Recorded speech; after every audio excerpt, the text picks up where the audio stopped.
बिस्मिल्लाहिर्रहमानिर्रहीम। शुरू अल्लाह के पाक नाम से जो नहायत मेहरबान और रहम करने वाला है। मेरे रब की दी गई नेमतों का, रहमतों का, बरकतों का हर लम्हा हर घड़ी शुक्र अदा करके ज़िंदगी गुजारनी चाहिए। अस्सलाम वालेकुम ख़वातीन व हज़रात, हम आपको खुश आमदीद कहते हैं। वीकेंड एट होम की live programming Pakistan television network Lahore centre से आप बराह रास्त देख रहे हैं।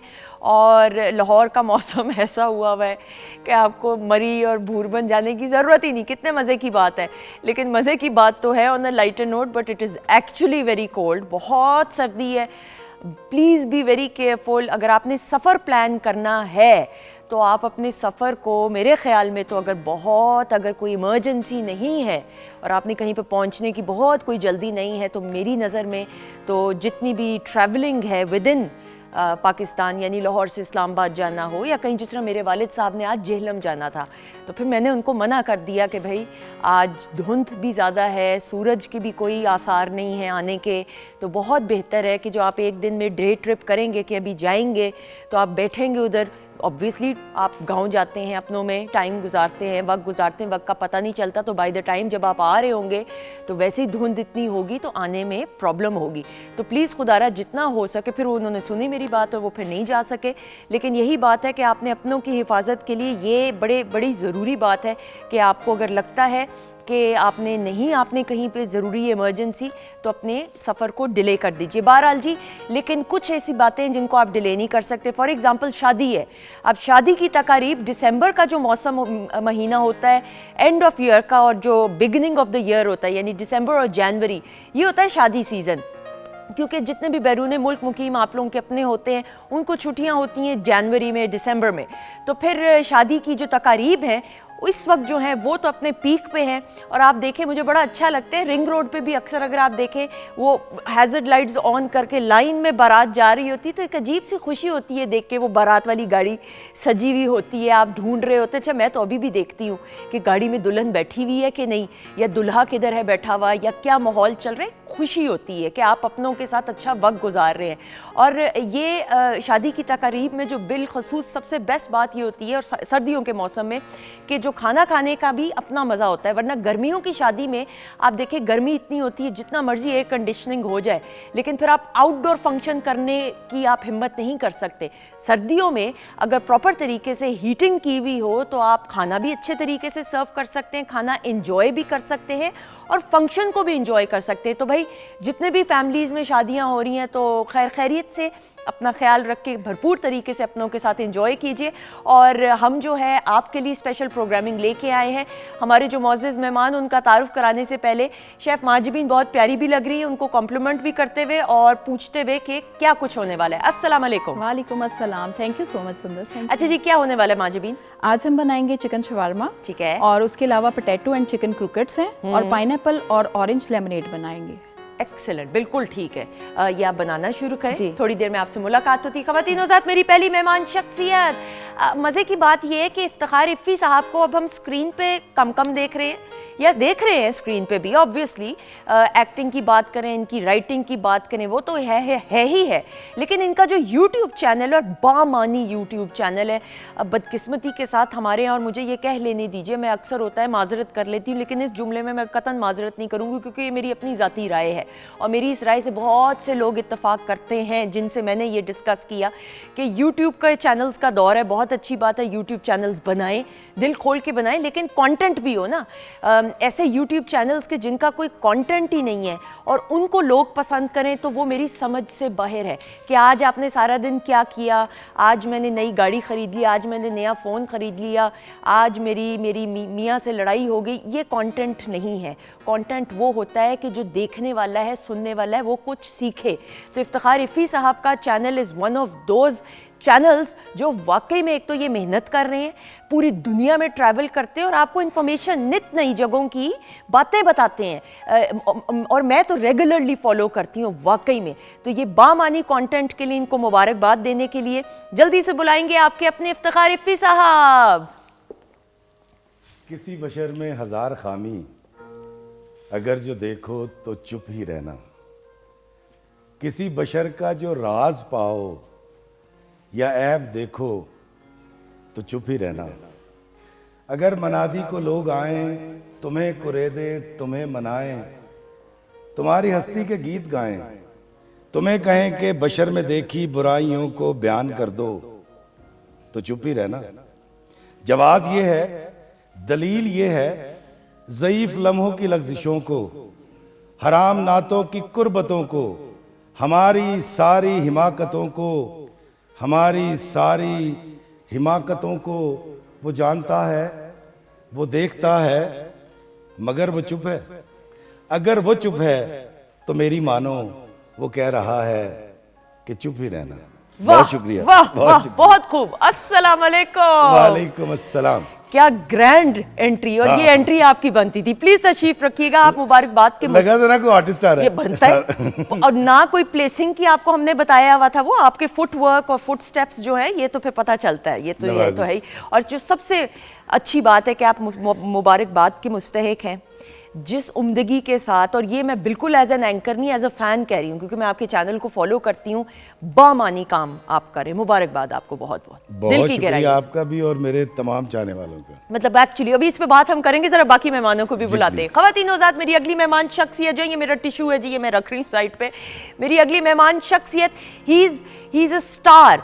बब्रिक शाह की जो सबसे अच्छी और खूबसूरत बात है इनकी शख्सियत की, जिसमें इनका कम कमाल, इनकी अच्छी तरबियत का कमाल, कि फिल्म के लिए जितना काम किया as a hero, film industry में अपना नाम बनाया, फिर टीवी के लिए जितना काम किया, तो आप परेशान हो जाएंगे कि बब्रिक की टीवी में भी जो एक्टिंग है वो ऐसी बाकमाल, जिस अंदाज से हर किरदार को निभाया है। और हमें तो इनके बहुत सारे प्लेज, मुझे तो इनका एक प्राइवेट चैनल पे दास्तान था ड्रामा, जिसमें इन्होंने सिख का कैरेक्टर किया था, और मुझे यकीन नहीं आता था कि वाकई ये वही बब्रिक है जिनको हम एक बबली रोल में देखते हैं फिल्म इंडस्ट्री में या जो भी।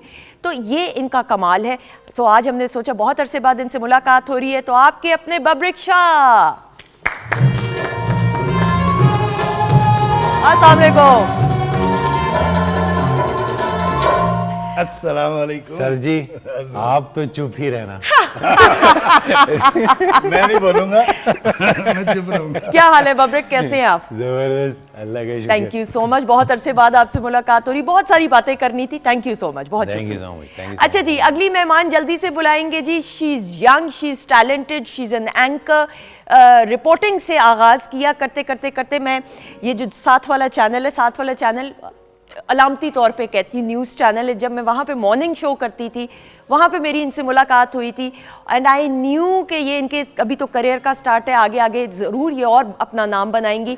और करते हुए इन्होंने मॉर्निंग शो भी होस्ट की है। She is a fashion designer as well, और बहुत अच्छी माँ और बहुत अच्छी बीवी भी हैं। ये भी इनके क्रेडेंशियल्स पे आता है। तो आपकी अपनी हिना सलमान। अस्सलाम वालेकुम।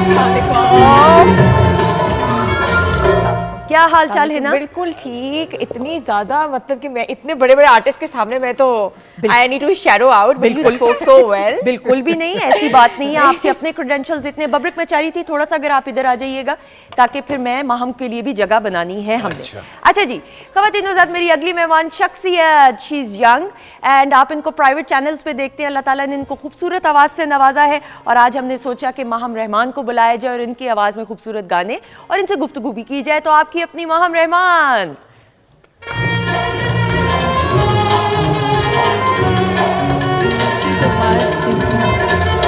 दुर्दाना रहमान साहिबा की झलक इनमें नजर आ रही है, क्योंकि उनकी साहबजादी हैं। आप पहले बड़ी बेटी हैं, मंजली हैं या इकलौती हैं, ये बताएं। मैं इकलौती हूँ। इकलौती, हाँ बस वो झलक नजर आ रही है ना इफ्तिखार भाई, है ना? आइए प्लीज बैठें। Thank you so please much, बैठें। thank thank you you। So much. Durdana आपस से तो मुलाकात रहती है, लेकिन आपसे पहली बार मुलाकात हो रही है। बहुत शुक्रिया जी। इफ्तिखार साहब, सर जो ये चैनल्स की दौड़ है ना, यूट्यूब चैनल्स की दौड़, और अब तो है भी सोशल मीडिया का एक ऐसा वक्त के इवन हम जर्नलिस्ट को भी देखते हैं, artist community, everybody is trying to do work, लेकिन काम करना और क्वालिटी काम करना, ये जो है ना, ये बड़ी थिन लाइन है, जिसको आपने बड़ी जिम्मेदारी के साथ निभाते हुए आप कर रहे हैं। कितना ये सफ़र आसान है और कितना मुश्किल है? देखिए जी, जो हम ताहिया कर लें वो सबसे आसान होता है, और जिसको हम कह दें यह बड़ा औखा है, वो बहुत मुश्किल होता है। मैं यहाँ कोटेशन सुनाऊंगा। बाबा जी इशफाक साहब फरमाया करते थे कि काका जेड़ा सौदा लैन लगा है ना, ए वेख लै मुल्क ही भरना है। मतलब जो सौदा आप ख़रीदना चाह रहे हैं तो देखें उसकी कीमत क्या चुकाएंगे। मेरे मुल्क को ज़रूरत है आसूदगी की, मेरे मुल्क को ज़रूरत है मोहब्बत की, प्यार की, जुड़त की।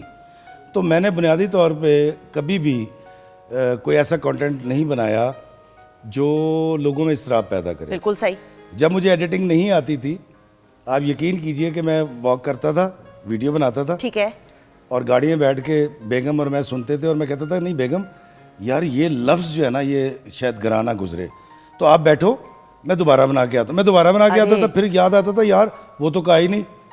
तो 6-6, 7-7 बार मुझे वीडियो बनाना पड़ता था इस कौम, पाकिस्तानी कौम के मिजाज को देखते हुए कि कहीं किसी एक शख्स की भी ये बात, जो है ना दिल आज़ारी ना हो जाए। ये बात। और अब तो मैं एडिट लगा देता हूँ ना, मुझे लगे ना तो एडिट लगा के आपने देखा होगा मैं उसमें को पौधे दिखा देता हूँ। तो ये वाली जिम्मेदारी हमें इसलिए निभानी है। देखें मैं अभी सुन रहा था जब आपने इंट्रो किया, मुझे इतना अच्छा लगा। मेरा पीटीवी ये मेरा इदारा है, मैंने यहाँ से सीखा, मुझे जो मिला यहाँ से मिला। इब्तिदा मेरी ये थी, मुझे बड़े लोग भी मिले, बड़े प्रोड्यूसर्स भी मिले, बड़े राइटर्स, और इसने मुझे पहचान दी। मतलब इब्तिदाई काम यहाँ किया, पहचान बेशक बाहर से बनी, लेकिन मेरा मदर इंस्टीट्यूशन पीटीवी है। ठीक है।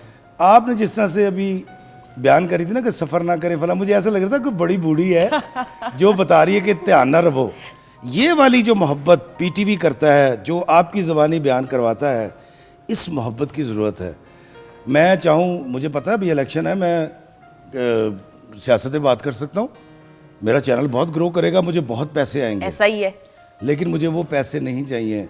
मुझे वो बात याद है कि आका मुल्क ही पर लगा है, तो मुझे इस कौम की आसूदगी का मोहब्बत के साथ ख्याल रहता है, इसलिए मैं कभी कोई ऐसी बात नहीं करता। पाकिस्तान से बाहर भी, हाँ बिल्कुल ऐसा ही। कहीं आप देख लें, मैं अभी 18 ममालिक की सैर करके आप आए, हमें तो जी 2023 में 18 कंट्रीज़ की है। एक्सीलेंट। और इब्तिदा ऐसी हुई थी कि पिछले साल इन्हीं दिनों मतलब न्यू ईयर नाइट को मैं और मेरी बेगम हम मस्जिद नबवी में थे, और मैं गुंबद खिजरा को देख के कह रहा था, मैं कहा बेगम मैं चाहता हूँ पाकिस्तानी पासपोर्ट को पूरी दुनिया में लेकर जाऊँ, इसकी सरबुलंदी के लिए काम करूँ, इस फ्लैग को लेके जाऊँ, लोगों को बताऊँ कि यार हम कितने पीसफुल लोग हैं, ताकि मेरे मुल्क में भी लोग आएँ और हमें जानें।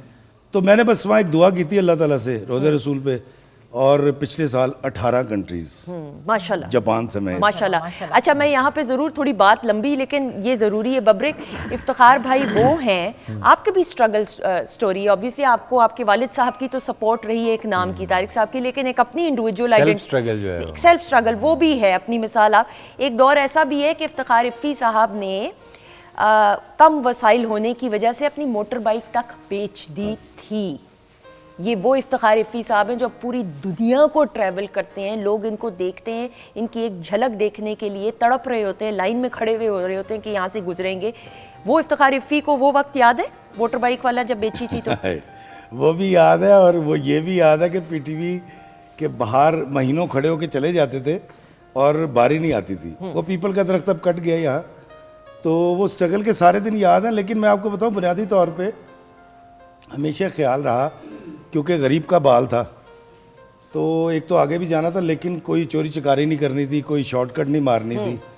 और जो मोहब्बत पीटीवी ने, और पीटीवी से मैसर आने वाले, जिस तरह इशफाक साहब मुझे यहाँ मिले थे पहली बार, डॉक्टर नूर सजाद साहब मेरे उस्ताद राइटिंग में, वो यहाँ मिले थे। और जो इसने तरबियत की, हाँ, सेंसर जिसको हम कहते हैं, हाँ, सेंसरशिप, सेल्फ सेंसर, वो यहाँ से लगा था। तो मुझे वो सारी चीज़ें याद है कि मेरे पास पेट्रोल के पैसे नहीं होते थे, 35 रुपए या 7 रुपए की शेव के पैसे नहीं होते थे, लेकिन यहाँ तैयार होके आना और कोशिश करनी कि यार कहीं मैं कास्ट हो जाऊँ कि काम मिल जाए मुझे। लेकिन मैं आपको एक वजह की बात बताऊँ, मैं पूरी दुनिया में गया, बड़े मुल्क देखे, 18 मुल्क कम नहीं होते। बिल्कुल ऐसा ही है, खुदा की कसम पाकिस्तान जैसा कोई मुल्क नहीं है, ट्रू, ऐसे लोग नहीं हैं, ऐसा ही है। हमें हमेशा पाकिस्तान में बुराइयां नजर आती हैं। मैं आपको अच्छाइयाँ गिनाना शुरू करूँ, आपके 2 घंटे कम पड़ जाएंगे। बिल्कुल ऐसा ही है। इतने रवादार लोग हैं, इतनी मोहब्बत करते हैं। मैं, आप यकीन कीजिए, कहीं भी जाता हूँ दुनिया में, मुझे पाकिस्तानी अकोमोडेट करते हैं ना जहाँ भी जाता हूँ, तो आप यकीन कीजिए कि ऐसी धरती, ऐसे लोग, ऐसा कल्चर पूरी दुनिया में नहीं है। और मज़े की बात है, मैं कल भी ये बात कह रही थी, मैं दोबारा कहूँगी कि किसी की मैंने एक वीलॉग देखा था जो अच्छा कंटेंट लोग बना रहे हैं, तो उनका ज़रूर तारीफ आपको। उन्होंने कहा अमेरिका को आप लैंड ऑफ अपॉर्चुनिटीज़, ये है लैंड ऑफ अपॉर्चुनिटीज़। पाकिस्तान में रहकर आपको ऐसी ऐसी अपॉर्चुनिटीज़ मिल सकती हैं, लेकिन जिन्होंने शिकवे करने हैं वो तो करेंगे। अच्छा बबरिक, मैं आपसे भी ज़रूर, PTV has always been good to you as well. आपके लिए भी पीटीवी एक ब्लेसिंग रहा है। आप उन और ये मैं एज आपकी फ़ैन नहीं कह रही, मतलब मैं बिल्कुल एक जनरल, जो ये मैं लोगों से सुनती हूँ, फिल्म्स में आपने जो काम किया उसमें भी अपना आप मनवाया। वरना बड़े कम ऐसे फिल्म स्टार्स होते हैं कि फिल्मों के बाद टीवी का रुख करें तो टीवी पे एक्सेप्टेंस नहीं होती, लेकिन आपको टीवी पे भी उतनी एक्सेप्टेंस मिली। हाँ, ये अल्लाह की ख़ास ब्लेसिंग है। जब मैं फ़िल्म स्टार्ट की, फिल्म मैंने की, तो जब मैं बाहर निकला तो मुझे ये जितने भी मेरे प्रेस के दोस्त हैं आज सब अलग अलग जगह पे काम करें, मुझे कहते हैं कि शाहजी ऐसा नहीं लगा कि आपने पहली फिल्म की, हाँ। ऐसा लगा जैसे आपने पहले भी काम किया। हालांकि उन लोगों को नहीं पता था मैं वाकई पहले चाइल्ड स्टार काम कर चुका था तो वो एक्सपीरियंस मुझे थोड़ा सा था। तो फिर सेकेंडली जब मैं टीवी पे आया तो PTV was the first television network जहाँ मेरा पहला ड्रामा जो है वो रिलीज़ हुआ, और हफीज़ ताहिर साहब ने वो बनाया था, रोग उस ड्रामे का नाम था। वो भी 2006 की बात है, वो भी बड़ा हिट था उस बिल्कुल सही, वाज अ वेरी हिट। उसने, मुझे अब एग्जैक्टली फिगर याद नहीं है, मगर सुनने में ऐसा आया था कि अराउंड 3 करोड़ रुपीस उस टाइम उसने उस वक्त। Okay, excellent. तो was a very big business at that time. बिल्कुल सही। फिर ये है कि ये मैं समझता हूँ एक ब्लेसिंग ही है, वरना मोस्टली फिल्म के आर्टिस्ट देखें कितने बड़े बड़े सुपरस्टार लेकिन उनकी टीवी पे आए हैं, मगर वो लोग नहीं एक्सेप्ट हुए, उनकी एक्सेप्टेंस नहीं है। मगर अल्लाह का शुक्र है मुझे लोगों ने टीवी पे भी एक्सेप्ट किया, फिल्म में भी एक्सेप्ट किया, मैंने थिएटर भी किया, वहाँ भी लोगों ने एक्सेप्ट किया। बिल्कुल। थिएटर का कैसा एक्सपीरियंस, तजुर्बा बबरिक, थिएटर का कैसा रहा? क्योंकि थिएटर में तो उसी वक्त ऑन स्पॉट आपको रिस्पांस मिल जाता है, आइदर आप हिट हैं या आप नहीं हैं, ऑडियंस की क्लैप से, ऑडियंस के एक्सप्रेशन से, वो मुझे कुछ और सिर्फ आई डोंट नो, जो रेगुलर थिएटर करते हैं शायद उनका कोई डिफरेंट माइंड सेट हो। मैंने तो इतना रेगुलर नहीं किया, ठीक है, मगर मैंने हीर रांझा किया था, तो मुझे ऐसा लगा जैसे फिल्म चल रही है और मुझे अपने सारे डायलॉग जो हैं वो याद रखने हैं। ओके। और जब भी दोबारा शो होता था तो वो मुझे रिवाइंड का बटन दबाना पड़ता था जहन में कि रिवाइंड मैं फिर दोबारा रिवाइंड होता था और फिर स्टार्ट करता था। कहीं कोई हिचकिचाहट हुई कहीं, क्योंकि उसमें तो आवाज़ का खास ख्याल रखना? नहीं, मुझे ऑडियंस ने बहुत ज़्यादा सपोर्ट किया, और जब मैं वहाँ बैठा होता था मेरे आने पे ही वो लोग क्लैप करते थे। okay. तो उससे मुझे ज़रा एक बूस्ट मिल जाता था। तो बूस्ट मिलने से फिर मैं उसको कंटिन्यू करता था। तो जो कॉमिक एलिमेंट्स थे उस पर भी लोग उसको रिस्पॉन्स करते थे, तो मोस्टली शोज हाउसफुल जाते थे। ठीक है। तो was a very interesting point. 14 दिन मैंने किया, 14 दिन में फ्यू डेज ऐसे थे कि हाफ हॉल फुल होता था, मगर मोस्टली ज़्यादा फुल ही रहते थे। बिल्कुल सही। फैमिलीज, स्पेशली एक डे फैमिलीज़ के लिए था। मैंने इनको कहा था, तो मैंने कहा यार थिएटर में फैमिलीज नहीं आती, तो फिर एक डे उन्होंने सिर्फ फैमिलीज के लिए रखा। उस दिन इतनी भी जगह नहीं थी कि और एक्स्ट्रा चेयर्स लगाई। चेयर पे वो सीढ़ियों पे बैठ जाते होंगे, स्टेयर्स पे नीचे। वो फिर माहौल ऐसा हो जाता है ना कि वो आपको परवाह नहीं होती, आपने शो को देखना होता है, प्ले को देखना होता है। तो बड़ा लोगों ने जो है उसको भी वहाँ पे भी अच्छा रिस्पांस था। Very good. नहीं, यू आर ब्लेस्ड माशाल्लाह, इसमें तो कोई वो दूसरी राय नहीं है ना। ब्लेसिंग की बात करें, you are also blessed. Start off हुआ रिपोर्टिंग से। You remember my start off? मुझे याद है आपका मेकअप रूम में मुलाकात हुआ करती थी, लेकिन करते करते करते मॉर्निंग शो भी आपने किया, फैशन डिजाइनर भी हैं आप, कैसे मैनेज कर लेती हो सब कुछ? बस स्टार्ट तो आपको पता है कि जर्नलिज्म से ही हुआ है। I was a sports anchor, the pioneer sports anchor for Dunya TV and then couple of other channels too. लेकिन ये कि वो कहते हैं ना कि एक्सप्रेशन जो होता है it's something inborn. I was very small when I used to take my mother's dupatta in front of sheesha, I used to act.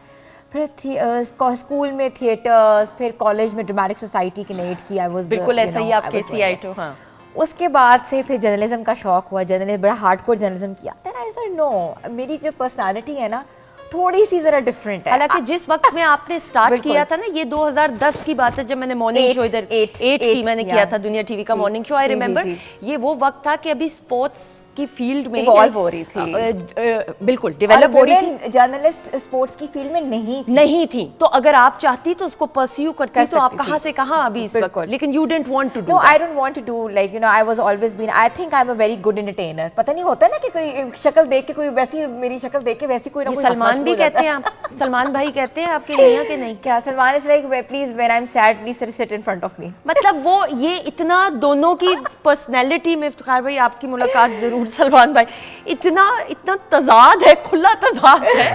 लेकिन मुझे लगता है ये इसी तरह, यही खूबसूरती है किसी रिश्ते में भी कि अगर बैलेंस तो क्रिएट तब भी होता है जब डिफरेंसेस होते हैं, ट्रू तभी तो माइनस और प्लस जब होते हैं तो उसके इन बिटवीन कहीं बैलेंस एग्जिस्ट करता ऐसा ही। हिना के अंदर इतनी जिंदगी है, इसने मैंने एक प्रोग्राम प्रोग्राम में मैं इनका मेहमान था। अच्छा ओके, अच्छा पहली बार मैं मिला हूँ और मुझे ऐसा लग रहा था मैं इसको सदियों से जानता हूँ। यही तो प्यार है इसका। इसके अंदर ये एक बड़ी खूबसूरती है। हाँ सर हरफी साहब की बातें हैं कि वीलॉग्स मैंने स्पेशली देखे, मैंने एक वीलॉग इनका देखा जाके before conducting an interview and was like such a big artist, और फिर उनके परिजात के साथ तो ऐसा ही बहुत है। ज्यादा ही वाज एफिलिएटेड। उसके बाद मैंने I saw his vlogs and people had so much love for him. बिल्कुल, जो कमेंट्स आप पढ़े ना तो लोग, हाँ बिल्कुल, इवन के व्हेन हमने जब पोस्टर शेयर किया तो मेरे फेसबुक के नीचे oh my God please tell me when he is coming, when he is coming, when he is coming, because वो एकदम से व्लॉगिंग के ऊपर आप आ गए ना, तो इट इज बिल्कुल ऐसा और ही। बबरिक शाह साहब के साथ तो मैंने प्रोग्राम्स किए हैं, हमने काफी ईद शोज वगैरह में कहीं ना कहीं टकराते रहते हैं, नियो के शो तो ईद शो ये वो। मेरी याददाश्त कमजोर है। ये कभी इनकी याददाश्त इसलिए कमजोर है, इनका स्टाइल बड़ा मुख्तलिफ है, कभी लंबे बाल तो कभी शॉर्ट बाल। अच्छा वैसे ये एक जो जैसा नहीं रहता एक कभी जैसे भी। नहीं रहता। बबरिक, वैसे ये हेयर स्टाइल इतने कम तादाद में आपके मैंने बाल देखे नहीं है कि किसी गेटअप के लिए कि नहीं? वैसे ही बस मैं एक कैरेक्टर कर था यंग टू ओल्ड, तो मैं उसमें स्विच करता रहता हूँ। ओके हाँ, वो चूंकि ओल्ड में मुझे वो दाढ़ी वगैरह रखनी पड़ती है ठीक है। ताकि मेरी भी माशाल्लाह ऐसी दाढ़ी है जैसे इफ्ती भाई की है। बिल्कुल सही। तो यानी मैं उस तो बूढ़ा हूँ यार। तो मैं भी बूढ़ा हूँ, मैं कैसा जवान हूँ। आप सब आपके दौर में पीपल का दरख्त था, वो कटवाया मैंने। मैं कहते बड़े हाथ दे रहे, बस कर दो मैं। अच्छा जी माम, मुझे बताइएगा singing, why singing? Singing actually मेरी मदर का शौक था हाँ। कि मैं सिंगिंग में आऊँ, और मैंने बचपन से सिंगिंग स्टार्ट की, और उन्होंने मुझे बहुत अप्रिशिएट किया और कहा कि मतलब आपकी आवाज़ अच्छी है, तो मैं चाहती हूँ कि आप इसे कंटिन्यू करो। तो फिर मैंने अपनी स्टडी के साथ साथ सिंगिंग को कंटिन्यू किया। बिल्कुल सही। अच्छा, आप बहुत सारे जो कॉमेडी सेटायर शोज जितने भी बड़े चैनल्स पे हाँ हो जी, रहे हैं, उनमें मेरे ख्याल में तमाम में अब तक आप उसका हिस्सा बन चुकी हुई हैं। जी बिल्कुल, मैंने काफ़ी प्रोग्राम्स किए हैं, और वसी शाह साहब के साथ बिल्कुल एज ए सही। को होस्ट मैंने बहुत प्रोग्राम्स किए, फिर एज ए सिंगर, तो मतलब मुसलसल मैं उन शोज़ का हिस्सा रही सही। काफ़ी अरसे तक। बिल्कुल सही। कितनी जिम्मेदारी है, आपकी वालदा के एक नाम है दुर्दाना रहमान साहिबा का, तो वो प्रेशर भी आता है, अपना भी individual identity banana, how difficult it is? मुझे तो लगता है बिल्कुल। मुश्किल ज्यादा होता है। जी बिल्कुल, मैं ये समझती हूँ कि एक जो आर्टिस्ट का जो एक बच्चा होता है ना, उसके ऊपर प्रेशर ज़्यादा होता है, बिकॉज उनके फादर या मदर Expectations ज़्यादा होती हैं। एक्सपेक्टेशंस एग्जैक्टली ज़्यादा होती हैं, क्योंकि उनके फादर या मदर का पीछे अगर इतना बड़ा नाम हो, एक इतना स्कोर हो, तो लोग जो हैं वो ज़्यादा एक्सपेक्ट कर रहे होते हैं कि यार ये अब उनसे ज़्यादा बेस्ट अगर करके दिखाएं तो फिर वो मानते हैं। तो ये बहुत बड़ी बात होती है और बहुत मुश्किल भी होता है। बिल्कुल सही, बिल्कुल सही। मैं तो इसको बचपन से सुन रहा हूँ, ये तो पक्की बात। अच्छा really? जब से इसने गाना शुरू किया मैं तब से सुन रहा हूँ। अच्छा, इसकी आवाज आपको, मैं तो फैन हूँ इनकी आवाज की। ये इसकी आवाज Thank you अपने so स्टाइल much, में thank यूनिक you. है। यूनिक है, बिल्कुल अपने सही। style खवातीनो में। ज़ात Thank बातचीत you. का सिलसिला जारी है, हमारे मौजूद मेहमान हमारे साथ मौजूद हैं। इफ्तिखार भाई इधर उधर देख रहे हैं, इस स्टूडियो में तो बहुत काम किया, उसकी कुछ यादें भी आप लोगों के साथ शेयर करेंगे, लेकिन इस वक्त माहम की आवाज में खूबसूरत सा गाना, बहुत सारी क्लैप में। Thank you.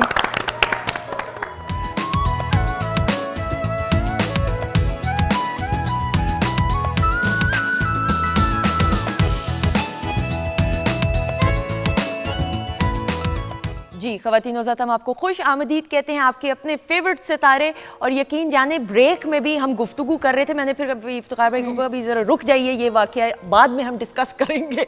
ऑन एयर आने वाले हैं। हमारे साथ इफ्तिखार इफ़ी साहब मौजूद हैं, बबरिक शाह मौजूद हैं, हिना मौजूद हैं, माहम मौजूद है। माहम के लिए क्लैप हो जाए, बहुत खूबसूरत परफॉर्मेंस। Thank you. और कुछ तला ज़रूर जा रहा है, ये कब तक इधर पहुँचेगा इसका मैं वादा नहीं कर सकती। वो शेफ बहुत ज्यादा आ रही है है ना, शेफ आज भी बंद कर लो। इंशाल्लाह नेक्स्ट ब्रेक में मैं अरे देखती भैया नाक बंद कर लो भाई। नेक्स्ट ब्रेक तक मिल जाएगा जी, कुछ? चलिए, इंशाल्लाह। Good good. अच्छा जी, तो यार भाई, पाकिस्तान टेलीविजन नेटवर्क तो आपका अपना इदारा, आगाज भी इधर से हुआ, ख्वाहिश गेट के उस अपना पार इदारा ना का करें, लोग समझे पता नहीं कितने अमीर हैं। अपना ही हुआ ना, सबका इदारा है, सबका है। मेरा है। आपका भी अपना है, 2006 में आपने भी स्टार्ट पाकिस्तान के सारे इदारे मेरे हैं। अरे गए सारे बैचों की फीसें ये ले जाते हैं। इफ्तिखार भाई, लेकिन कितना अरसा गेट के उस पार सोचा करते थे कि मेरा पर्ची पे नाम आ जाए, मेरा नाम पुकारा जाए, गार्ड पुकारे तो मैं गेट के इस पार आ सकूं। मेरा ख्याल है कम से कम कोई साल 1.5 साल तक तो ये आग मचोली चलती रही कि महीनों बाहर और एक आध किसी दिन किसी को रहम आ जाया करता था तो वो अंदर ले आते थे। लेकिन मैं जब अंदर आने भी लग गए और बड़ी मुश्किल से नाम लिस्ट में आने लगा तो काम नहीं मिलता था। ओके।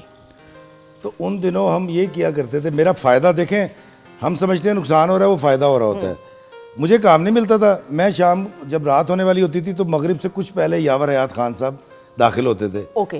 उन्होंने कहा चंद जी आ जाओ, उनके कमरे में जाके बैठ जाना। ठीक है। अब वहाँ तीन चीज़ें बहुत ज़्यादा मिलती थी। एक तो फ्री में चाय मिल जाती थी दूसरा इज्जत बड़ी मिलती थी, वाह।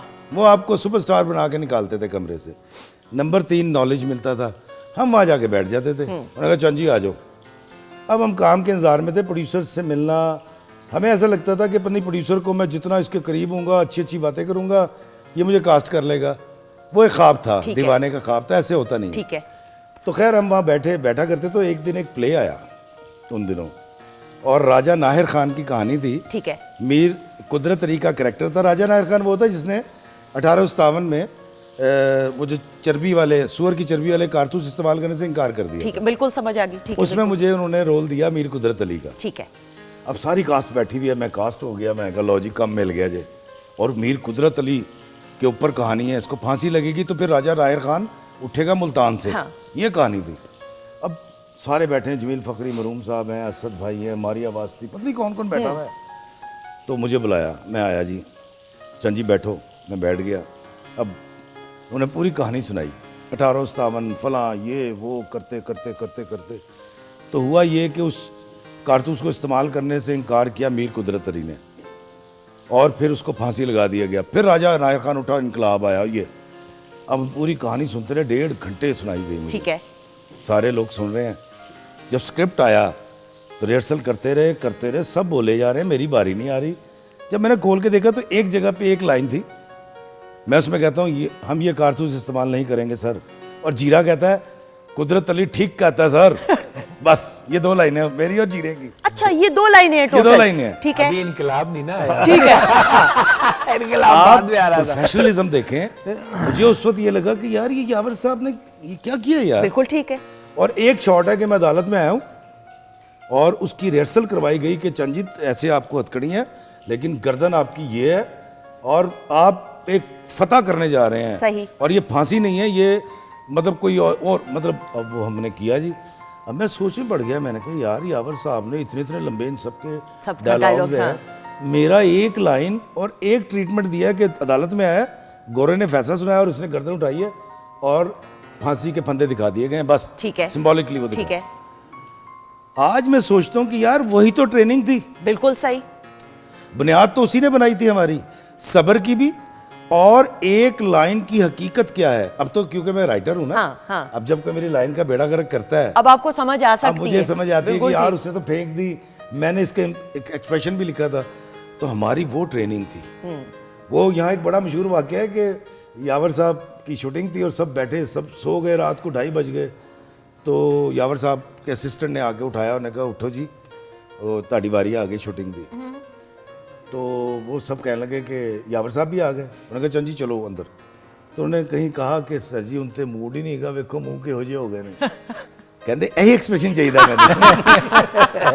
यही एक्सप्रेशन चाहिए। वाह। तो वाकई ये वो लोग थे जो ढाल दिया करते थे। सही है। मतलब इसी स्टूडियो में शायद रोक था जिसके अंदर कबीर खान साहब भी थे, मैं भी था उसमें। एक छोटा सा मेरा कोई और प्ले था। खैर ठीक है। उसके अंदर एक रोल है, मैं इंस्पेक्टर और मैं आता और कबीर खान साहब को गिरबान से पकड़ता हूँ और धक्का मारता हूँ, ले जाता हूँ। अब मैं आया हूँ, मैं दाखिल हूँ रिहर्सल की, तो मैं आहिस्ता से पकड़ के छोड़ देता था।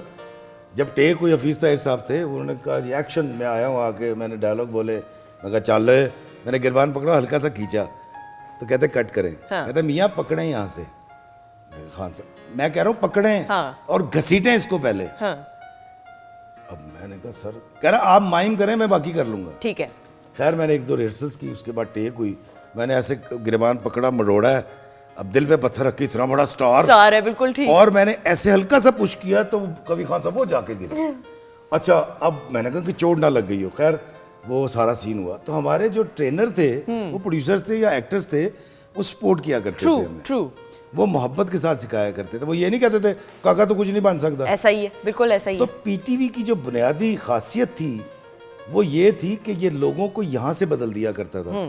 वो सेंसर लगा देता था या वो बुनियादी बात सिखा देता था कि वो जिंदगी में फिर कहीं भी चला जाएगा ना, वो उसके काम आए। बिल्कुल ऐसा ही, और वो काम आ रहा है अब तक। बिल्कुल बब्रिक, 2006 में आपने भी पाकिस्तान टेलीविजन है, फिल्म्स में तो अपना आप मनवाया, लेकिन फिर फिल्म से जब टीवी की तरफ रुख किया, तो पीटीवी के लिए 2006 में जो प्रोजेक्ट किया, उसकी कितनी फॉन्ड मेमोरीज हैं आपके साथ? मेरा ऐसा हुआ कि एक दफ़ा हफीज़ ताहिर साहब की बात कर रहे थे, तो चूंकि मेरा फर्स्ट प्ले भी उन्हीं के साथ था, ठीक है, और वो उनका प्रीटी मच आखिरी प्ले था, उनके बाद उन्होंने प्ले नहीं किया, तो वो the last play I think so.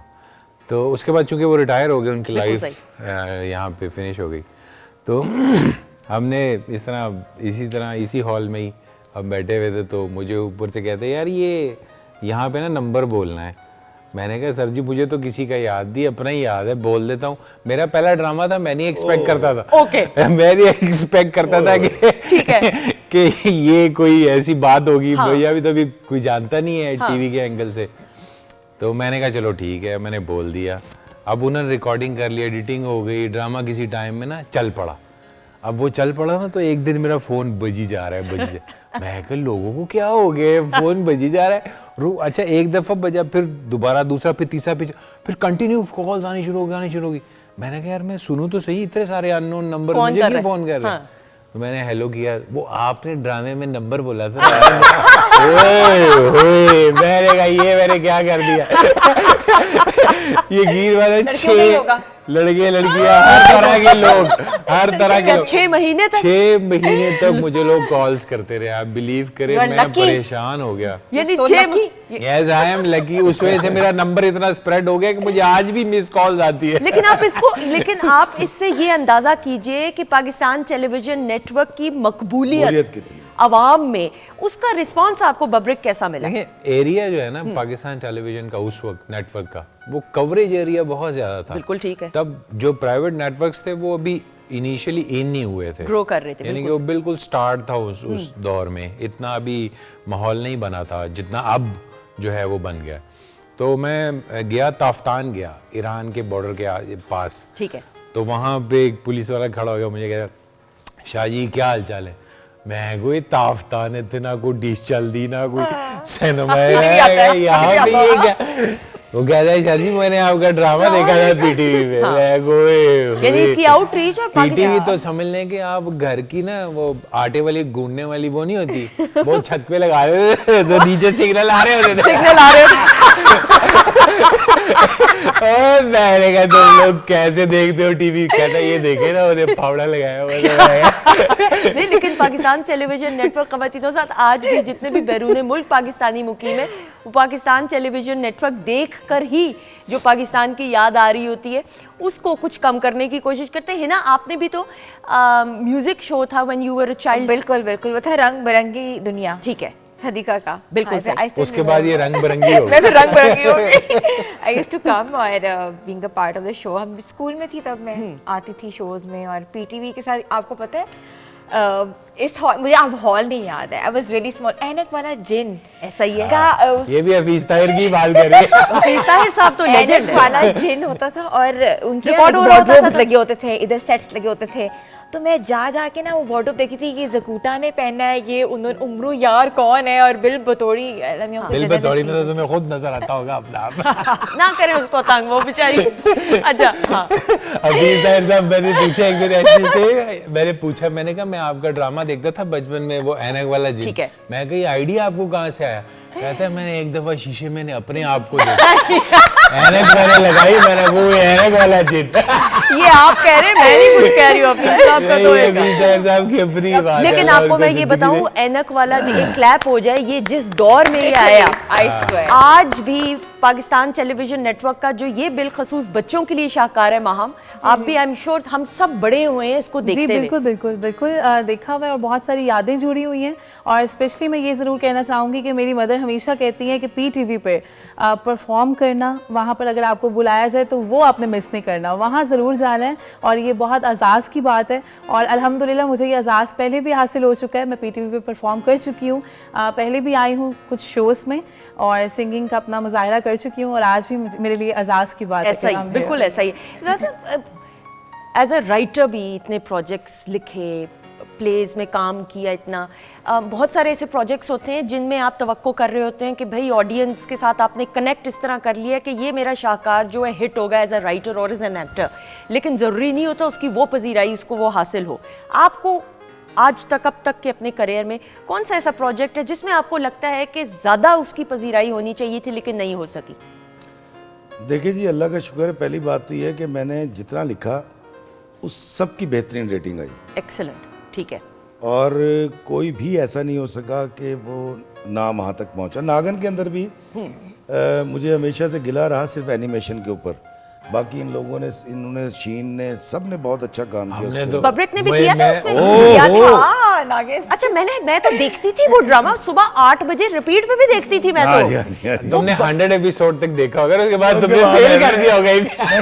बब्रिक कौन सी उसके बाद मैं फिर वो डबल रेटिंग पे गया। एक सेकंड, नहीं, बब्रिक कौन सी एपिसोड में आना शुरू हुए 100 थे? के बाद। 100 के बाद, 100 के बाद। 100 के बाद, 100 हाँ, के बाद, ओके। उस हद तक आपने छोड़ दिया होगा। तब तक तुमने एपी को फेल कर दिया। नहीं नहीं, ना गलत बात। ड्रामे को तुमने मजीद उम्मीद लगाई। रंगीन बनाने के लिए बब्रिक शाह को हमने 100 के बाद ओके, बुलवाया। गुड। अच्छा, मैं फिर आपसे बब्रिक का तो पूछूंगी। अंदाज ही पता क्या था, हमने डायलॉग लिखा है कि कुछ भी लिखा है तो बब्रिक कैसे आ रहा है, मैं तुम्हें बताऊं, ऐसा लगता था आगे कहेगा कच्चा खा जाऊंगा।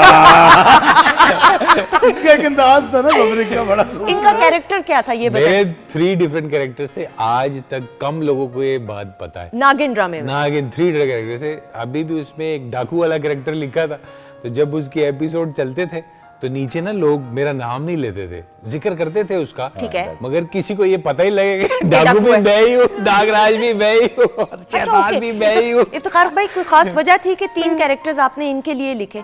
नहीं, मैंने इनके लिए नहीं लिखे थे, दरअसल मुझे तो ये पता नहीं था अलग-अलग कैरेक्टर थे। कि ये उसमें आएंगे। दरअसल पूरी टीम होती ठीक थी, है। कहानी के ऊपर जरूर बात करते थे, जियो वाले भी करते थे। ठीक है।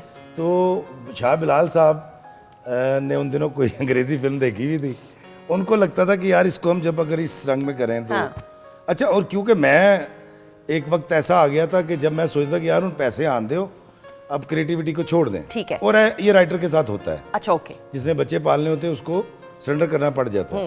100 एपिसोड के बाद जब ये वाला सीक्वेंस आया ना, तो मैंने इसको जिंदा करना था। ये दरअसल एक पुतला था ओके, जिसको जिंदा करना था मैंने, ठीक है। और इसका पैर था रेशम के साथ। बिल्कुल सही। आगे जब वो उन्होंने कहा कि ये भी डाकू भी यही होगा, फला भी होगा, मैंने कहा यार ये 3 अलहदा किरदार है। उन्होंने कहा नहीं कर लेगा। इफ्तिखार भाई नहीं, इसको फिर ऐसे ऐसे लिंक कर दें। अब उसके अंदर, अब आपको पता है जादुई ड्रामे में तो जो मर्जी कर दो, जो मर्जी कर लो। बब्रिक शाह को क्या कहते हैं, कुड़ुम करो तो छोटा कर दो, बड़ा कर दो, गायब कर दो। बिल्कुल सही। तो फिर हमने वो कुड़ुम करके उसको गायब करके ना, फिर ये इस बब्रिक ने अच्छा, उसके अंदर तीनों बहुत की कुछ सिखाया। शेप्स जो है ना, तीनों की शेप्स मैंने इतनी डिफरेंट रखी कि वो कई लोग तो पहचान, पहचाने भी नहीं। हाँ पहचान आज तक नहीं पहचान सके।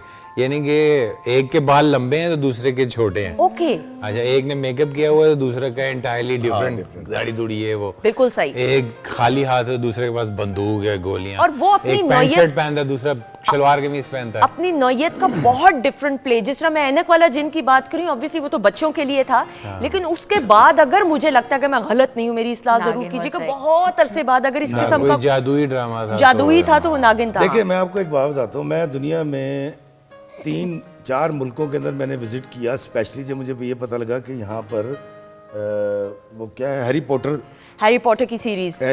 का मेला लगा हुआ। ओके, बिल्कुल ठीक है। मैंने उसके ऊपर वीडियोस भी डाले हैं। अभी मैं जापान भी गया था तो हैरी पॉटर सिटी बना दिया उन्होंने बिल बनाया टोक्यो के अंदर। ऐसा ही है, ऐसा मैं ही। वो देख कर वो एडिट करके डालूंगा।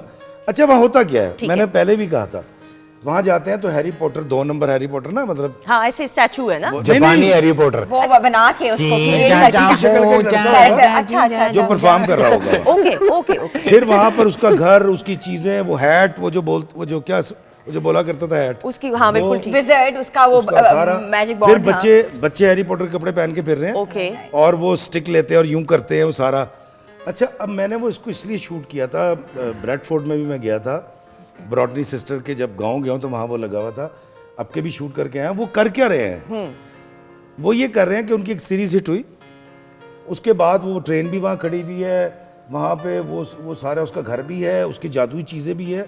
अब वहाँ लोग आते हैं उनको याद दिलाया जाता कि ये हमारी सीरीज थी, वो अपने बच्चों को लाते हैं, वो स्टिक खरीदता है, वो मैजिक, ऐसा ही वो ठीक है। हाँ। अच्छा, उससे दो चीज़ें होती हैं, एक तो ये कि बच्चों की याद ताज़ा हो जाती है, उनके हीरोज़, उसके सेट्स को वो छू सकते हैं, देख सकते हैं, फिर वो चीज़ें बिकती हैं, तो वो जो पैसे भी कमाए जाते हैं, रेवेन्यू आ रहा है, बिल्कुल रेवेन्यू ठीक भी आ है। रहा है। जो सबसे बड़ा फायदा होता है ना, जो जिस पॉइंट को इफ़ी साहब मिस करें, क्योंकि मैं फिल्म से रिलेटेड हूँ, एक तो वो बुक ऑलरेडी फेमस थी, नॉवल वाज फेमस, फिर देन उसकी सीरीज भी हिट होगी, मूवीज भी आई। हाँ सीरीज सारी हिट होगी। अब चूंकि हैरी पॉटर तो जवान हो गया, तो दोबारा वो नीचे जा सकता, तो अब वो क्या करते हैं कि ये जिसकी ये बात करें, इसको मर्चेंडाइजिंग कहते हैं, फिल्म की मर्चेंडाइजिंग करके फिर उसके बाद उस प्रिंट को आने वाले बच्चों में फीड कर देते हैं। बिल्कुल ठीक है। फिर आने वाले 10 से 15 सालों में उसको दोबारा से रिपीट करते ताकि हैं। वो जिंदा रहे वो सारी चीजें। अच्छा, अच्छा, नहीं, बात repeat की बात करते है, हैं। लेकिन हमने एनक वाले जिन को क्यों नहीं किया? हमने स्टार्ट की सीरीज, मैं वो उसी जरा बात कर लेना फिर। मैं वहीं हाँ आ रहा हूँ। मैं ये कहना चाह रहा था कि वो ये कर रहे हैं। ठीक है।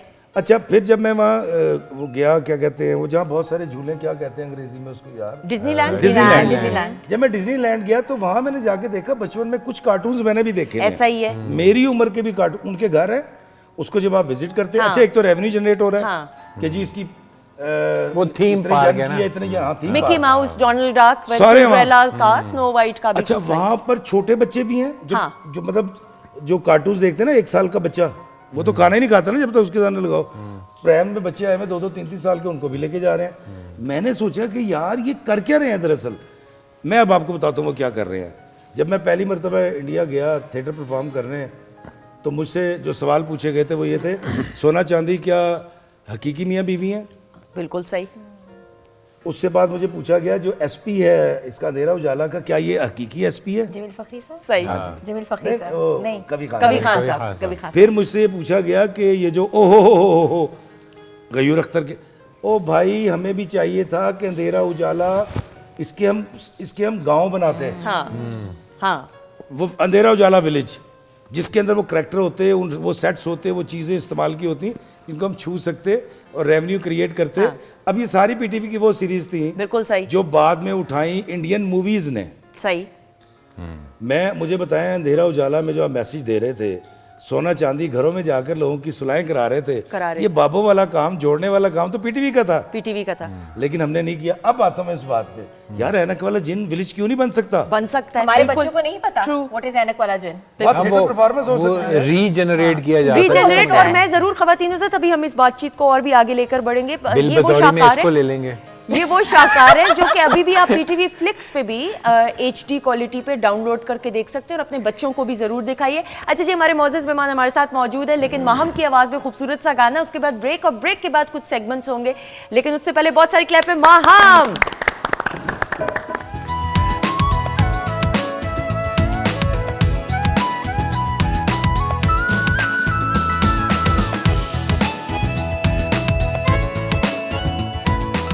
जी, खवातीन और हम आपको खुश आमदीद कहते हैं। वीकेंड एट होम की live programming Pakistan television network Lahore centre से आप देख रहे हैं बराह रास्त। तो किचन का सेगमेंट है।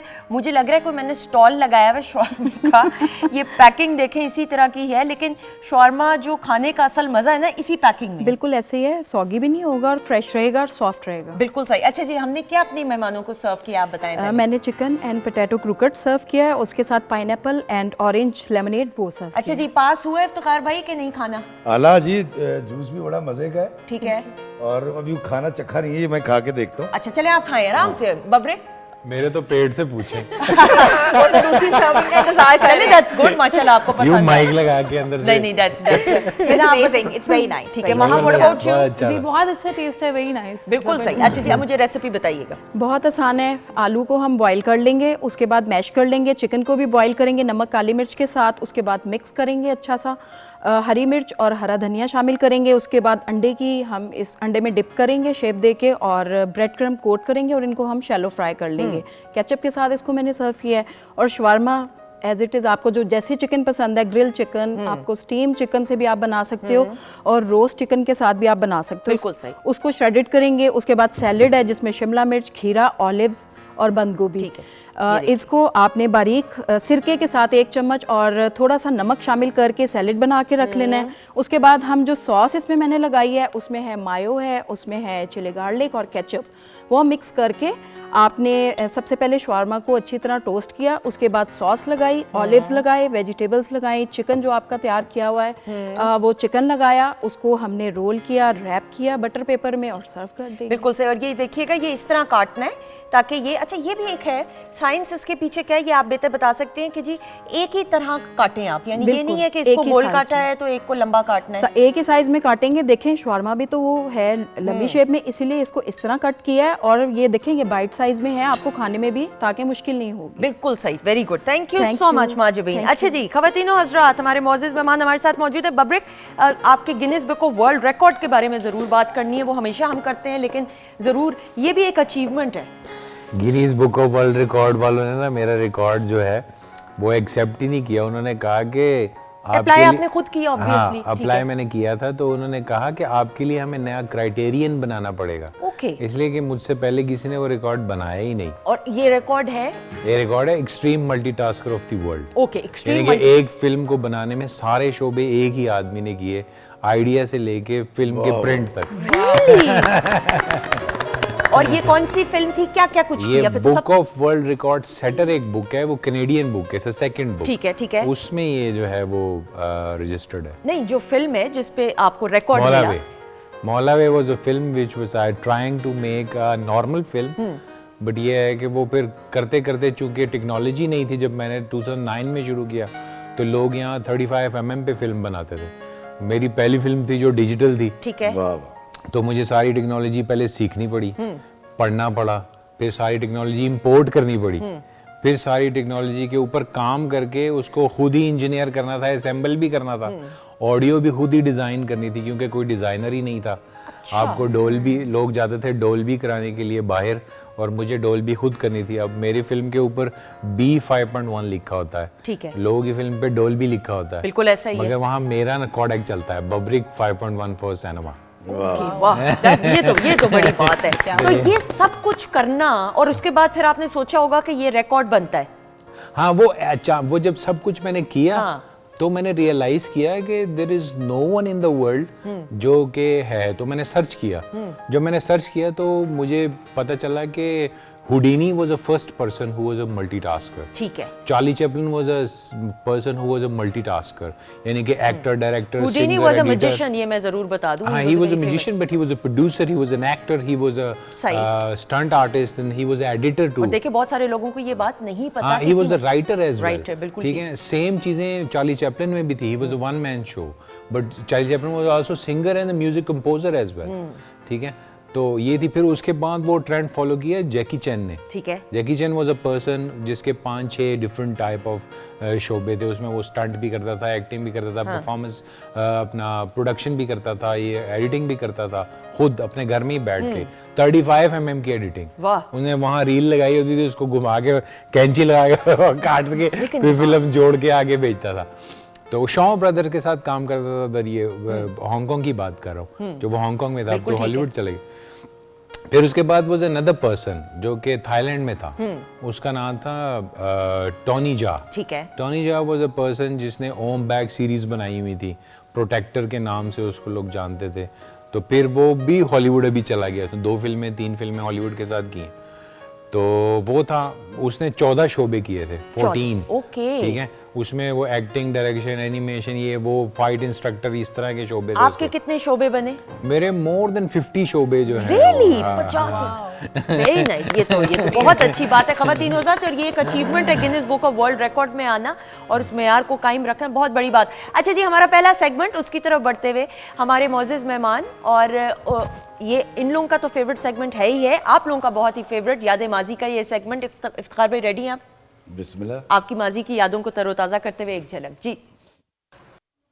कमाल। ख़वातीन हज़रात, वाओ। इफ्तिखार भाई, आपको याद है प्रोजेक्ट खालदा की वालदा? वाह, खालदा की वालदा। बड़ा अजीब दौर था ये उस वक्त। तो खैर आज जहाँ पहुँच गए, ये तो सोच भी नहीं सकते थे कि उस वक्त हम कहीं, उस वक्त बिल्कुल सही। मतलब मैं, अब मेरे लिए तो आज भी ये तो सारे बड़े तो बड़े ही रहेंगे। फिरदौस साहब के साथ ही मेरा पहला सीन था इसमें। ओके। पहली बार आप एक्ट कर रहे थे इनके साथ? इनके सामने, जिंदगी में पहला चांस। ठीक है, बिल्कुल ठीक है। और ये सीन इनके साथ पहला इस सीरियल में। ठीक है। तो मैं इतना घबराया हुआ था, इतना परेशान था। काशिम निसार इसके डायरेक्टर थे, तो उन्होंने कहा कोई बात नहीं, मैंने कहा यार फिरदौस साहब के सामने परफॉर्म करना है। तो ये वो इब्तदाई दिन जब आतिश बुझने के करीब था कोई सीन है, लेकिन मुझे अच्छा लगा ये देख। बिल्कुल सही। और ये वो दौर था, स्ट्रगलिंग का टाइम था। बिल्कुल स्ट्रगल का दौर था।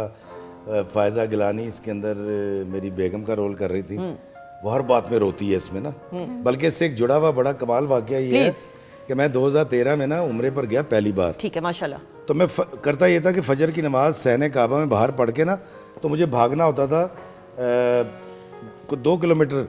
तो वहाँ गाड़ी खड़ी होती थी जो मुझे जद्दा ले जाती थी, फिर मैं जद्दा जाके नाश्ता करके सो जाया करता ठीक था। है। तो मैं भागने लगा हूँ, सलाम फेरा दुआ करके मैं भागा हूँ, तो पिछू का ओ खलोया काका, कहा तेनों कितने तक गया? मैं कहा जी मुझे नहीं पता। तू जाते था पुत्र है? मैं कहा नहीं। मंडी बहुत दींदा? मैं कहा नहीं सर। और ड्रामे च काम करना है? मैं कहा जी। खालदा दी वालदा?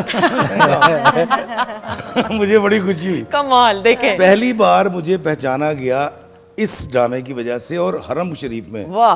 तो मुझे इतनी खुशी हुई, लेकिन मैं कहा लो जी अल्लाह हाफिज। मैं फिर दौड़ गया वहाँ से ना। क्या मजीद पूछेंगे थे खालदा दी वालदा कितने हैं? लेकिन ये जो सेंस ऑफ अचीवमेंट है इफ्तिखार भाई, और ये मैं बब्रिक आपसे भी ज़रूर पूछूंगी कि आपको आपके काम को रिकग्नाइज करना शुरू हो जाए, फिर आपका काम बामानी हो जाता है कि वाकई में जो एफर्ट आप डाल रहे हैं, यू आर पुटिंग इन, उसका रिजल्ट सामने मिल रहा है।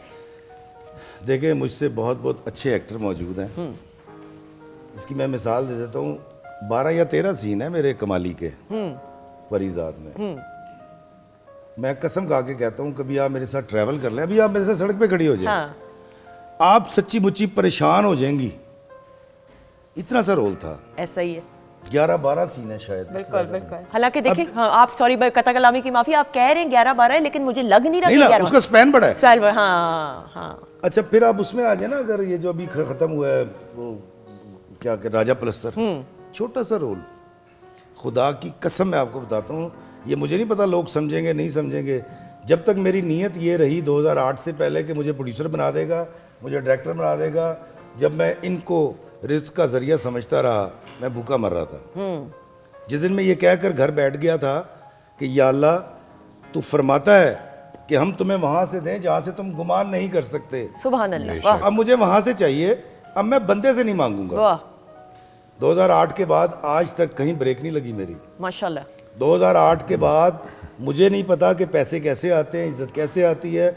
और अब अच्छा वक्त भी वो है कि जब ख्वाहिश भी नहीं रही पहचाने जाने की। वो तो बूढ़ा हो गया, चिट्टी दाढ़ी हो गई, पुत्र जवान हो गए, यूनिवर्सिटी से पढ़ रहे ने।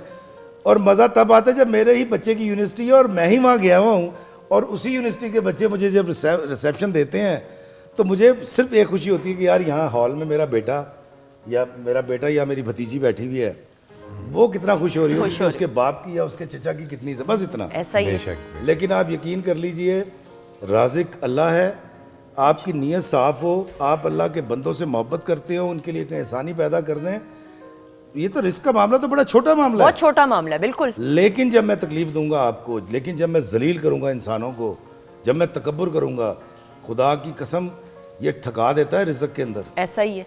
जो रिज़्क आपके मेरे लिए आसान कर दिया, लोग उसमें थक चुके हैं।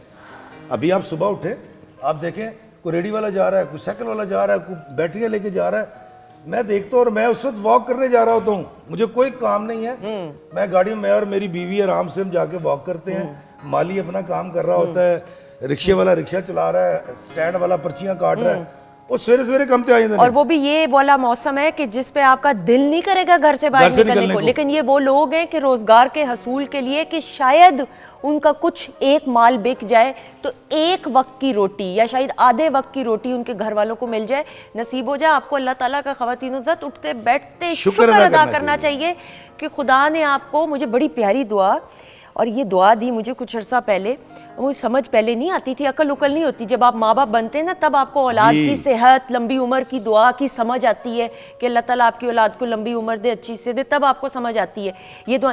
किसी ने मुझे कहा कि बेटा अल्लाह ताला तुम्हें हमेशा देने वालों की फहरिस्त में रखे, वाह वाह वाह वाह वाह। और अगर तुम मांगो तो सिर्फ अपने रब से मांगो।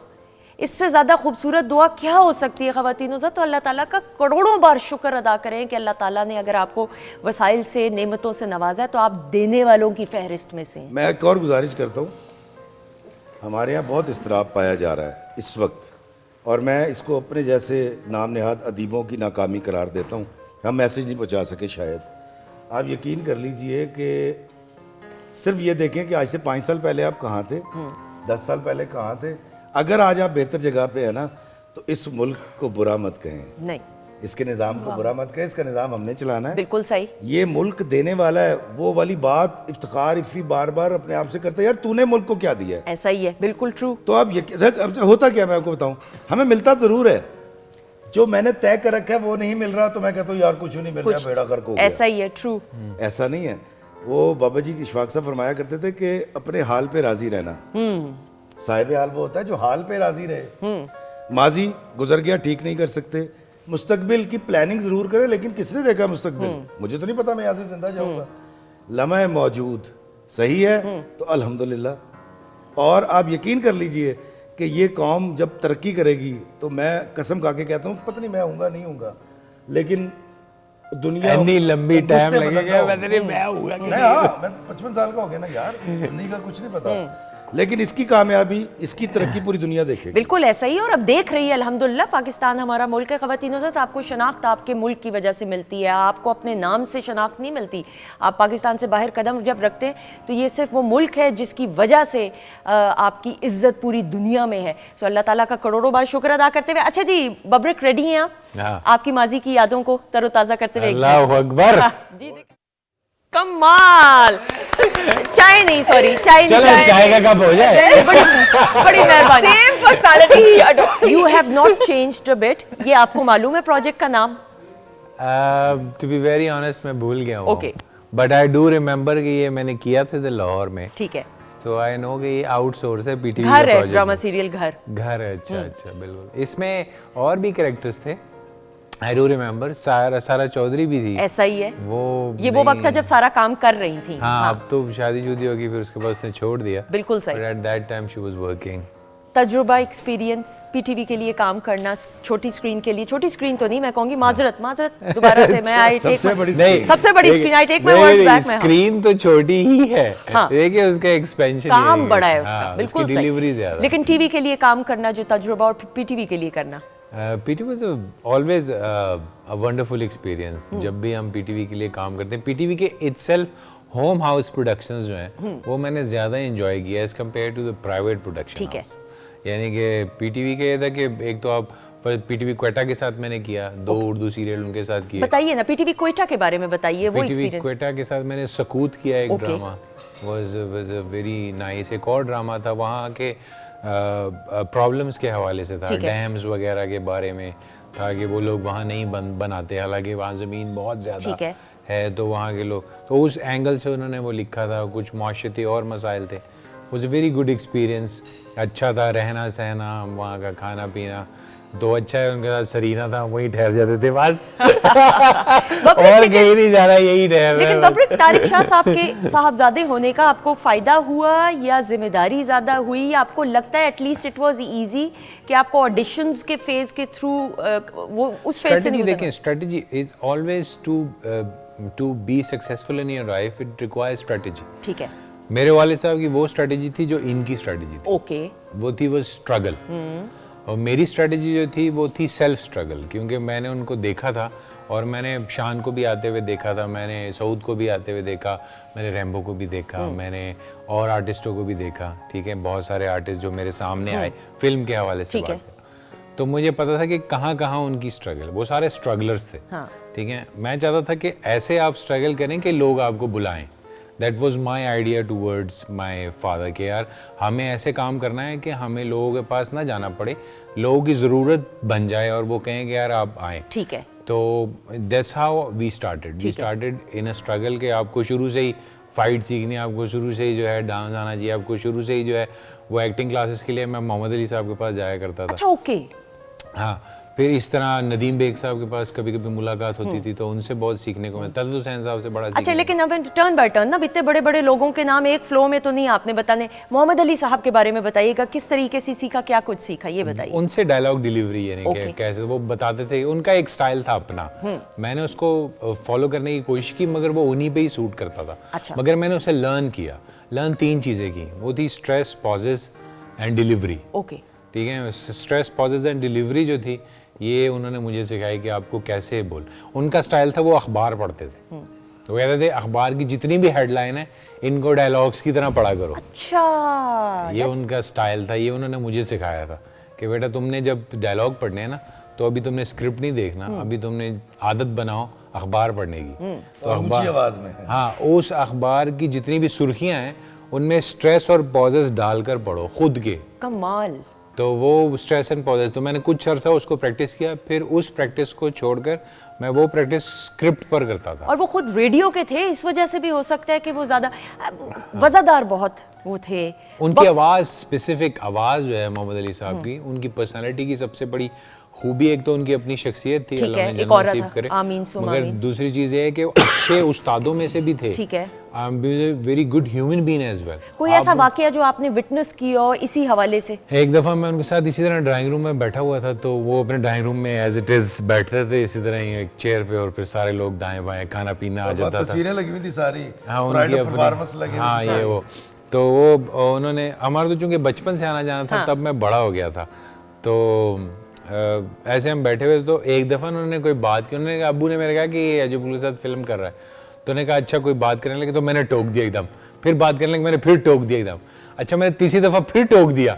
मजाल है कि उन्होंने मुझे कहा हो कि तुमने मेरी बात क्यों काटी। उन्होंने नहीं कहा कि तुमने मेरी बात। जब मैं बाहर निकला और मीटिंग खत्म हो गई, मैं घर जाने लगा, तो मेरे वालिद साहब ने मुझे कहा कि बेटा किसी की सुन भी लिया करो कि वो कहना क्या चाह रहा है तुम पहले अपना आंसर दे देते हो। कहते पहले सुन तो लोगे वो कह रहा क्या चाह रहा है, तो फिर उसको जवाब दिया। फिर मुझे समझ में आई कि सुनना भी जरूरी है, सुनना भी इज मोस्ट वैल्यूएबल थिंग। बिल्कुल ठीक है, क्योंकि अगर आप सुनते नहीं है तो आप दूसरे को जवाब वो देते हैं जो वो शायद वो क्वेश्चन ही नहीं कर रहा होता। ट्रू, ठीक है, तो बिल्कुल वो सारी मिसकन्फ्यूजन सी क्रिएट हो जाती है। ऐसा ही है, तो सुनना भी जरूरी है। नदीम बेग साहब के बारे में बात करते हुए फिर हम की तरफ बढ़ेंगे, गाने की तरफ। जी अच्छा, नदीम बेग साहब से वैसा है कि हमारा पहला इंटरेक्शन जो है वो बेसिकली फिल्म में हुआ।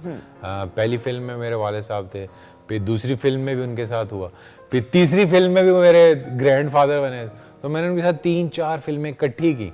इवन अभी भी वो बहुत रिगार्ड करते हैं, वेरी नाइस पर्सन। अभी भी मैं फोन को, ओ तुम्हारा क्या हाल है, क्या कर रहे हो, ये वो, लाइक अभी आप यानी कि कल मिले और आज दोबारा मिल रहे हैं। That's how he treats you। उनसे आपने क्या सीखा? उनसे मैंने हम्बलनेस सीखी, उनसे मैंने झुकाव सीखा कि आप जो है, इवन आप बहुत बड़े स्टार भी हैं तो आप अपने यंगस्टर्स के साथ जो है वो ऐसे रहें कि जैसे आप उनकी एज में हैं। वाह, That's what he does।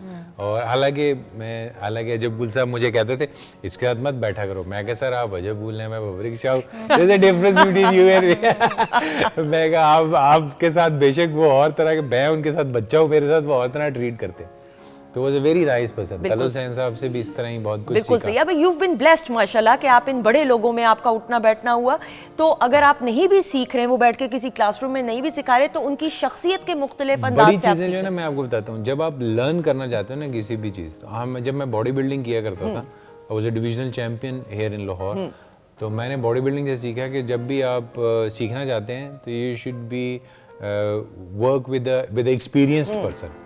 Experience person से फ़ायदा ये होता है कि आपकी स्ट्रगल जो है वो एक्यूमुलेट हो जाती है, बहुत जल्दी एक्यूमुलेट हो जाती है। बहुत छोटी सी स्ट्रगल आपको करनी पड़ती है क्योंकि आप बहुत जल्दी उनके तजुर्बों से सीख जाते हैं। ऐसा ही है, ठीक है, उनके तजुर्बों से सीख जाते हैं, फिर आप उसको अप्लाई करते हैं अपनी लाइफ में। अगर आप थोड़े से माइंड सेट हो आपका, बिल्कुल, तो फिर आप उन चीज़ों को लेके चलते। इसलिए मेरी स्ट्रगल पीरियड थोड़ी रही है, only struggle for 2 years। 2 years, हाँ, 2 years was not a big struggle। बिल्कुल एज कम्पेयर टू कई लोग 5-5 साल 7-7 साल वो जगह ही नहीं पहुंच पाते जहां उन्हें होना चाहिए। बिल्कुल, आप you've been at the right place at the right time माशाल्लाह से। ख़वातीन हज़रात, हमारे मौजूद मेहमान हमारे साथ मौजूद हैं, लेकिन माहम समझ तो आप गई होंगी, बहुत सारी क्लैप में माहम।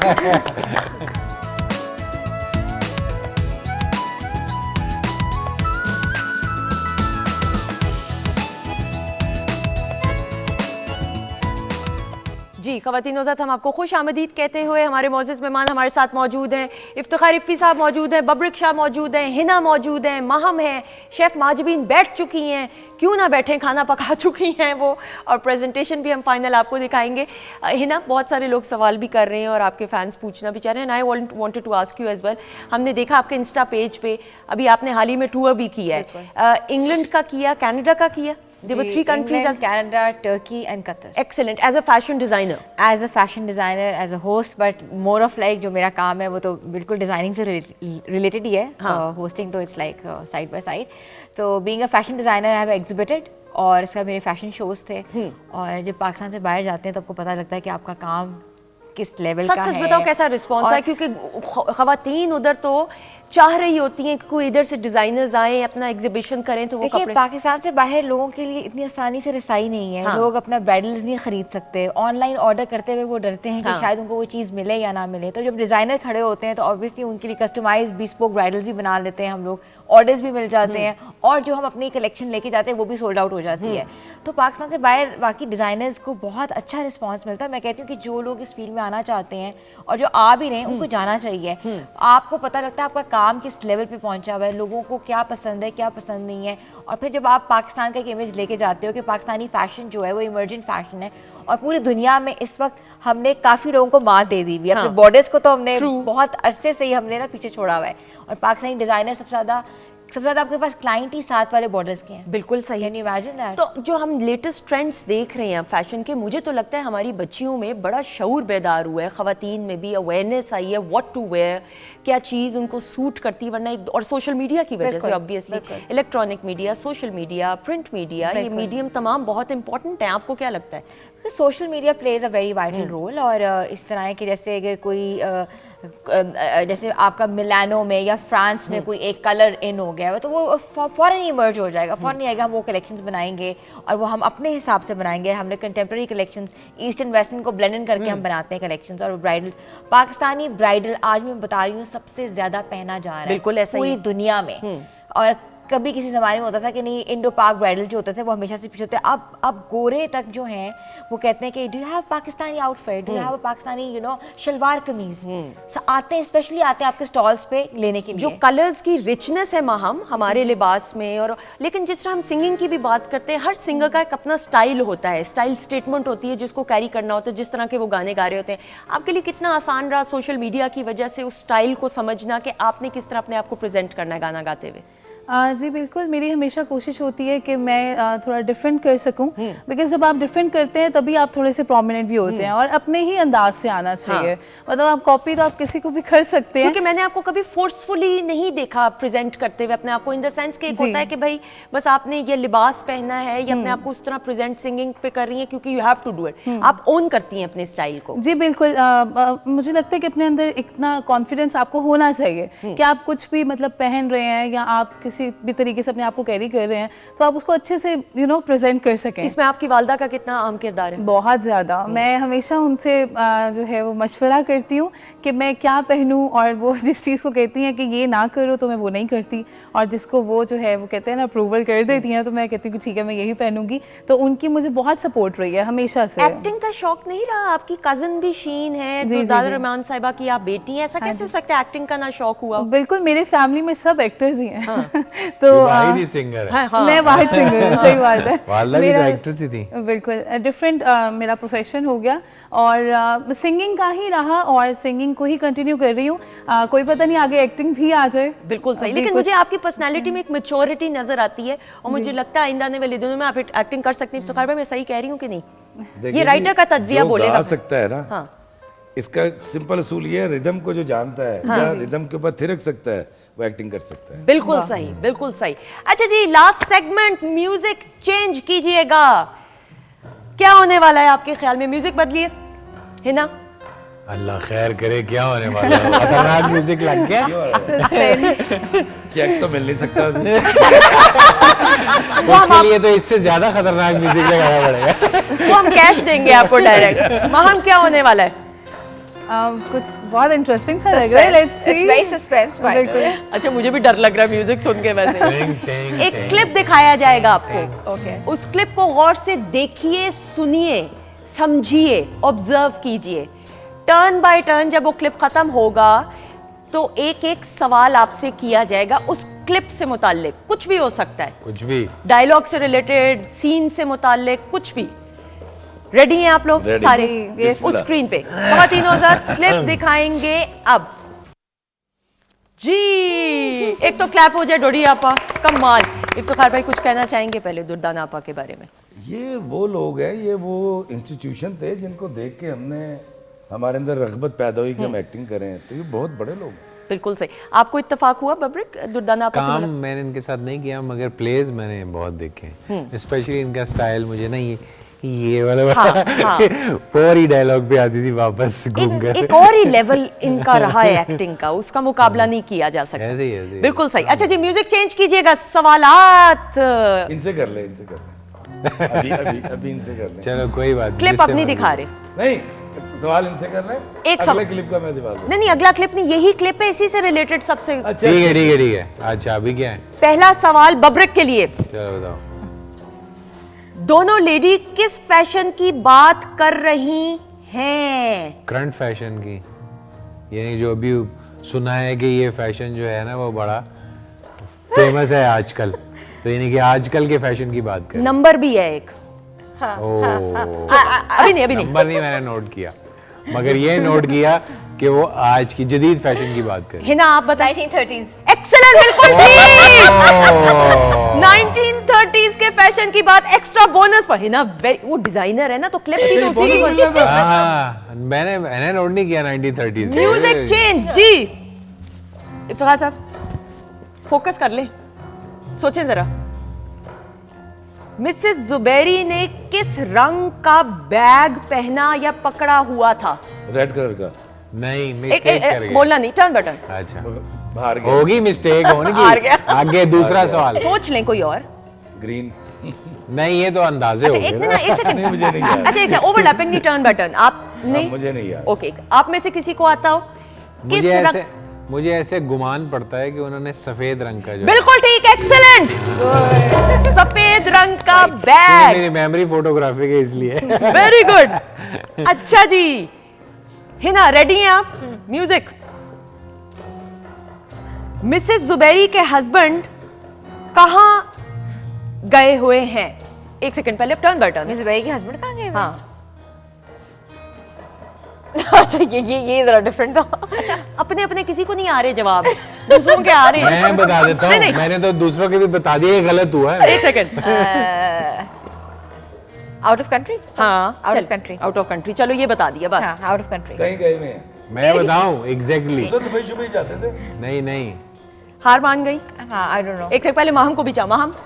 नहीं, ये मुझे भी नहीं समझ में आया। सिंगापुर। एक्सीलेंट, बिल्कुल ठीक। 2 पॉइंट्स। अच्छा जी, अब मैं जुर्रत करूं माहम आपसे पूछने की सवाल। Music change.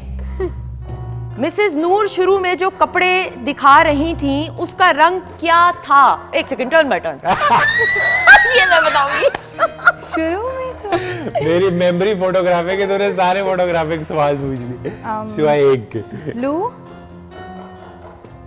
कोई तो कलर होगा, बोल में कलर। और ब्लू, वाइट।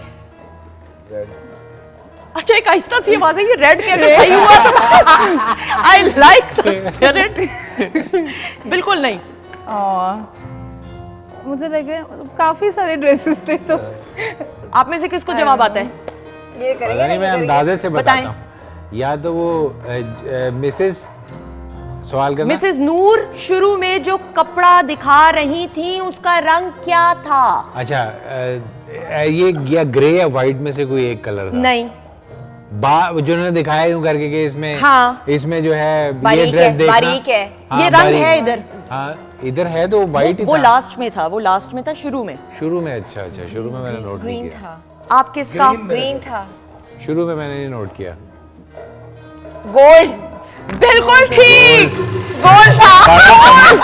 गोल्ड तो मैं कहाँ से याद आया? क्यों आया सर जी? ये क्यों आया? गोल्ड नहीं, गोल्ड। हो सकता है वो येलो। येलो ही था, गोल्ड। एक लास्ट सवाल, टाइम कम है मुझे कहा जा रहा है, लेकिन ऐसे इफ्तिखार भाई गुजारा रहमान। Thank you. आप इधर हैं। ये सिर्फ बब्रेक और हिना के लिए है। माहम ठीक है? ओके। मिसेस जुबैर के हस्बैंड कितने दिन के लिए गए हैं? 6 महीने के लिए। उसने कहा कि 6 महीने के लिए गए हुए हैं। नहीं। कि 6 महीने के लिए, 6 दिन के लिए, उनकी- something related to 6। Excellent, excellent, बिल्कुल ठीक। नहीं हाँ। उसने कहा था 6 महीने के लिए 6 दिन। 6 दिन। 6 से अच्छा वो मैं क्योंकि उस वक्त वहीं था, मैं भी सिंगापुर में, वो 13 दिन बाद आए थे तो इसलिए सही जवाब है 13 दिन। नहीं 6 या तो 6 दिन थे या 6 नहीं, महीने 6 बिल्कुल सही है। गए 6 दिन के लिए थे, बीमारी के बायस 13 दिन बाद आए थे। और अच्छा मेरा हुआ। जवाब दुरुस्त है। बिल्कुल सही। ख़वातीन और साथ ये अपने इख्तिताम को पहुंचा एंड बब्रिक इज द विनर। एक क्लैप हो जाए। नहीं इसलिए हालांकि- ज्यादा शोबों में काम करने का ये फायदा है कि मेमोरी फोटोग्राफी वेरी नाइस जी। अपने मौजूद मेहमानों का शुक्रिया सर, थैंक यू इफ्तिखार भाई, thank you. Okay bye bye, cheque नहीं मिलना। वो मेरा ख्याल कुछ कहना चाह रही हैं। अच्छा बिस्मिल्लाह। आपका शुक्रिया भी अदा करने से पहले एक ऐसी गुजारिश जो हम सब आपसे करना चाहेंगे, जिस तरह आपने अपनी एंट्री में नज्म पेश की, तो हम एग्जिट खुद होते हुए भी करनी चाहिए। एग्जिट होते हुए भी प्लीज Balance म्यूजिक बंद होना कर चाहिए। दीजिएगा। वो है कि जो खा के पत्थर दुआएं देगा वही रहेगा, जो खा के पत्थर दुआएं देगा वही रहेगा, हर एक नश्तर को जो सहेगा वही रहेगा, जो अपने हिस्से की सारी खुशियों को बांट देगा, जो गम जहां के समेट लेगा वही रहेगा, और जो अपनी मैं को संभाल रखेगा अपने दिल में, जो अपनी मैं को संभाल रखेगा अपने दिल में, अना के केटू को सर करेगा वाह। वही रहेगा, अना के केटू को सर करेगा वही रहेगा, और जो शिकायतों को संभाल रखेगा अपने दिल में, शिकायतों को संभाल रखेगा अपने दिल में, जो सुन के आगे नहीं कहेगा वही रहेगा, जो सुन के आगे नहीं कहेगा वही रहेगा, जो खा के पत्थर दुआएं देगा वही रहेगा, हर एक नश्तर को जो सहेगा वही रहेगा। बहुत खूब, कमाल। वाह। इसी के साथ इफ्तिखार साहब, थैंक यू सो मच। बहुत शुक्रिया, बहुत आपका, शुक्रिया।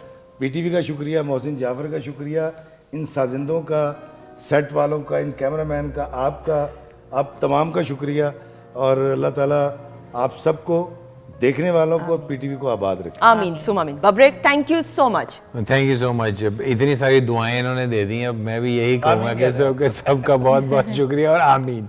ऐसा ही, बहुत शुक्रिया Hina, thank you, all the very best for your future plans. Thank you Maham, thank you, जीती रहे, खुश रहें। थैंक यू, बहुत शुक्रिया। माजबीन आपका भी बहुत बहुत शुक्रिया। ख़वातीन ज़ात आपका बहुत बहुत शुक्रिया। दुआओं में हम सबको ज़रूर याद रखिएगा। हमारी तरफ से खुदा हाफिज़, लेकिन ग्रैंड परफॉर्मेंस के लिए माहम और हमारी क्लैप।